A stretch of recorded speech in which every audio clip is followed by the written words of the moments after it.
Այսօր 2026 թվականի առաջին օրն է։ Մարդիկ յուրովի են նշում տարեսկիզբը, նրանցից շատերը իրենց տներում են նշում, շատերն էլ որոշել են երկրից դուրս գալ եւ ամանորյա տոնական օրերն օգտագործել նաեւ որպես հանգիստ։ Դերասանուհի Ռոզա Դավթյանը հենց այս մարդկանց թվին է պատկանում։ Վերջինս ինստագրամյան հարթակում մի քանի հրապարակումով է կիսվել, այդպիսով ցույց տալով, որ ինքն այս ամանորյա օրերին ամուսնու հետ մեկնել է հանգստի։ Կադրերում երևում է, թե որքան շքեղ հանգիստ են վայելում դերասանուհին եւ ամուսինը։ Նրանք տաք երկրներում են։ Նշենք նաև, որ մինչ այս դերասանուհին հանգստից ամուսնու մասնակցությամբ լուսանկար չի հրապարակել, իսկ լուսանկարներում ինքը բավականին գեղեցիկ տեսք ունի։ Համացանցում ակտիվորեն տարածվում են նաև Ռոզա Դավթյանի եւ նրա սկեսուրի մասնակցությամբ լուսանկարները։ Ռոզա Դավթյանի սկեսուրը տարածել է ինստագրամյան էջում մի հրապարակում, որտեղ Ռոզայի ամուսնու Քերդաստանն է, տատիկ-պապիկը իրենց թոռների մասնակցությամբ ներկայացնում ենք այս ջերմ կադրերը եւ նաեւ հիշեցնում, որ օրեր առաջ էլ դերասանուհին հրապարակել էր մի հոլովակ։ Հոլովակում դերասանուհին մի քանի կերպարներով ցույց է տվել, թե ինչ զգեստ կարելի է կրել, օրինակ նշանադրությանը, նախարարսանեկան խնջույքին, ապա երեխայի սեռը պարզելու արարողությանը, փոքրիկի ծննդից հետո նրա մկրտությանը եւ այդպես շարունակ։ Համացանցում ակտիվորեն տարածվում է այս հոլովակից առանձնացված մի կադր, որտեղ դերասանուհու ձեռքին կապույտ եւ վարդագույն դրոշակներ են։ Սա տպավորություն է ստեղծում, որ դերասանուհին պատրաստվում է մայրանալ եւ այդպիսով պարզում է երեխայի սեռը, սակայն այդպես չէ։ Նա այս հրապարակումով նաև ցույց է տալիս, թե ինչ տեսքով կարելի է պարզել սպասվող փոքրիկի սեռը։ Նշենք նաև, որ ավելի վաղ հայտնել էինք վերջին օրերին դերասանուհին ինստագրամյան հարթակում հարց ու պատասխան էր կազմակերպել, որի ընթացքում խոսում էր տարբեր հարցերի մասին, պատասխանում հետևորդներին հետաքրքրող տարբեր հարցերի։ Նրան հետևյալ հարցն էին ուղղել. «Շատ հետաքրքիր է, թե ոնց եք ծանոթացել ձեր ամուսնու հետ։ Ձեզ շատ եմ սիրում»։ Ռոզա Դավթյանը խոստացել է մոտ ժամանակներս տեսանյութով հանդես գալ եւ հենց տեսանյութի միջոցով պատմել իր եւ Գուրգենի ծանոթության մասին։ Նշենք նաև, որ օրեր առաջ էլ Ռոզան եւ Գուրգենը մասնակցում էին հարսանիքի։ Մենք առանձնացրել էինք այս հարսանիքից մի քանի կադրեր, որտեղ երևում էր, թե որքան գեղեցիկ տեսքով է դերասանուհին մասնակցել իր ընկերուհիներից մեկի հարսանիքին։ Ընկերուհի, ում հետ տարիներ առաջ Ռոզան սկսել էր համագործակցել, իսկ համագործակցությունը վերածվել է ընկերության։ Դերասանուհին գեղեցիկ յուրօրինակ տեսքով էր ներկայացել, կրել էր սև զգեստ եւ մի լավ ուրախացել երեկոյի ընթացքում։ Ներկայացնում ենք մի քանի կադրեր։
Նշենք նաև, որ Ռոզա Դավթյանը օրեր առաջ հրապարակել էր երջանկայի շատակ հայրիկի մասնակցությամբ լուսանկար, այդպիսով նշելով, որ նրա մահվան 4-րդ տարելիցն է։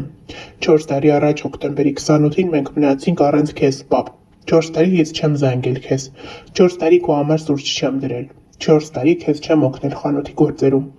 4 տարի ամենառավոտ չես հանել ինձ քնից ու ասել, որ աղջիկն այդքան չի քնի։ 4 տարի առաջ ես լրիվ ուրիշ մարդ էի, դու ինձ չես տեսել հիմա, 4 տարի հետո։ 4 տարի քո ծնունդը չեմ շնորհավորել։ Քո հետ չեմ խոսացել որսից, թռչուններից, կրակելուց։ Ես քեզ սպասում եմ, պապ։ Գոնե հիմա արի, 4 տարի հետո։ 4 տարի ու ցավը այն ա, որ դեռ մի ամբողջ հավերժություն մենք չենք հանդիպելու։ Իմ աբրվելիք ոչ մի օրում ես քեզ էլ չեմ տեսնելու։ Երբեք։ Հավելենք նաև Ռոզա Դավթյանի մասին մենք հաճախ ենք հրապարակումներով հանդես գալիս։ Երիտասարդ դերասանուհի Ռոզա Դավթյանը հայտնի դարձավ Կույր աշխարհ հեռուստասերիալից։ Այդ օրից ի վեր վերջինս սիրված է հանրության կողմից, նրա յուրաքանչյուր հրապարակում անձնական կյանքում տեղի ունեցող ցանկացած իրադարձություն հետաքրքրում է հետևորդներին և նրա երկրպագուներին։ Ընդամենը մի քանի ամիս առաջ դերասանուհի Ռոզա Դավթյանը ամուսնացավ։ Նրա հարսանեկան կադրերը ողողվել էին ողջ համացանցով մեկ։ Դերասանուհու ընտրյալը ռուսաստանցի գործարար է։ Զույգի պսակադրությունը տեղի ունեցավ Սուրբ Սարգիս եկեղեցում։ Դերասանուհին ցանկացել էր, որ հարսանիքի օրը լինի լուսահոգի հայրիկի ծննդյան օրը։ Նրան եկեղեցի էր ուղեկցել հորեղբայրը։ Հայտնիները իհարկե այսօր ևս ներկա էին, հյուրերի շարքում էին սցենարիստ, պրոդյուսեր Դիանա Գրիգորյանն ու դերասանուհիներ Եվա Բաղդասարյանն ու Դիանա Տորեսը։ Նրանք հարսանեկան արարողությունից կադրեր էին հրապարակել ինստագրամյան հարթակում։ Դե իսկ հարսանիքից առաջ Ռոզա Դավթյանը ինստագրամյան իր էջում Bright to be արարողությունից լուսանկարներ ու տեսանյութեր էր հրապարակել։ Դերասանուհին նշանադրվել էր 2024 թվականի հոկտեմբեր ամսին։ Նախքան այդ, նա երբևէ չէր ակնարկել, որ իր սիրտը զբաղված է, այսօր դերասանուհին նոր ֆոտոշարքով է հանդես եկել, որտեղ բավականին գեղեցիկ տեսք ունի, բաց կապույտ զգեստը նրան շատ է սազում։ Հրապարակմանը կից դերասանուհին խորհրդավոր գրառում է թողել. Մեզ սիրել ստիպում է մենակությունը և միևնույն ժամանակ սովորեցնում ատել անմնացորդ։ Ես բանտում հասկացա այն, ինչը չէի կարողանում մինչև վերջ մտածել. սեր։ Սիրել բոլորին, հասկացա, որ ուրիշը ես եմ, և սիրել պետք է նրան, և ես երբեք այդպես երջանիկ չէի եղել, ինչպես այն ակնթարթում, երբ իմ մեջ զգացի այդ սերը։ Դերասանուհին իր լուսանկարներին կից թողել է Սոկրատեսի խոսքերը։